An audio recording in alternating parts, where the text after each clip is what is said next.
সংঘর্ষে পুলিশের 3 সদস্য সহ মোট 5 জন আহত হয়েছেন।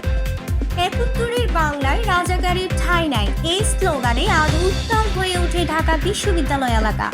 চাউলের দোকানে লুটপাটের চেষ্টা করতে গিয়ে জনতার হাতে আটক হয়েছেন স্থানীয় ইউনিয়ন বিএনপির সভাপতি। খুলনায় গাবতলী উপজেলার চান্দনা সদরে বিএনপির 2 গ্রুপের মধ্যে সংঘর্ষে পুলিশের 3 সদস্য সহ মোট 5 জন আহত হয়েছেন। সংঘর্ষের সময় পরিস্থিতি নিয়ন্ত্রণে এগিয়ে গেলে পুলিশের উপর হামলা হয় বলে জানিয়েছে স্থানীয় সূত্র। আহতদের মধ্যে এক পুলিশ সদস্যের অবস্থা আশঙ্কাজনক, তাকে উন্নত চিকিৎসার জন্য খুলনা মেডিকেল কলেজ হাসপাতালে পাঠানো হয়েছে।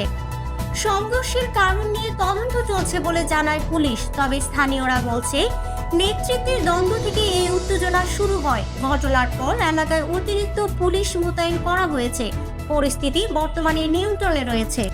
৭১-এর বাংলায় রাজাকারের ঠাঁই নাই, এই স্লোগানে আজ উত্তাল হয়ে ওঠে ঢাকা বিশ্ববিদ্যালয় এলাকা। রাজু ভাস্কর্য থেকে টিএসসি পর্যন্ত মুখরিত হয় প্রতিবাদী কণ্ঠে। ছাত্র, শিক্ষক, মুক্তিযুদ্ধের পক্ষের সংগঠন ও সাধারণ মানুষ একত্রিত হন স্বাধীনতার চেতনাকে লালন করতে এবং রাজাকারদের বিচার ও নিষিদ্ধকরণের দাবি জানাতে। বক্তারা বলেন, ৭১-এ যারা দেশের বিরুদ্ধে ষড়যন্ত্র করেছে তাদের উত্তরসূরিদেরও এই বাংলায় স্থান হতে পারে না।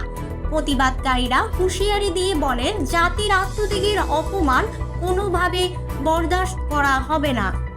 চাউলের দোকানে লুটপাটের চেষ্টা করতে গিয়ে জনতার হাতে আটক হয়েছেন স্থানীয় ইউনিয়ন বিএনপির সভাপতি। প্রত্যক্ষদর্শীরা জানান, আজ দুপুরে একটি চালের দোকানে হঠাৎ করে হামলা চালিয়ে চাল লুটের চেষ্টা করেন তিনি ও তার সঙ্গীরা। তবে স্থানীয় ব্যবসায়ী ও এলাকাবাসীরা তাৎক্ষণিকভাবে প্রতিরোধ গড়ে তোলেন।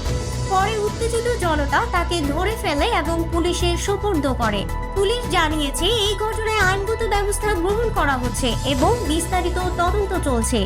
এই ঘটনায় এলাকায় চাঞ্চল্যের সৃষ্টি হয়েছে।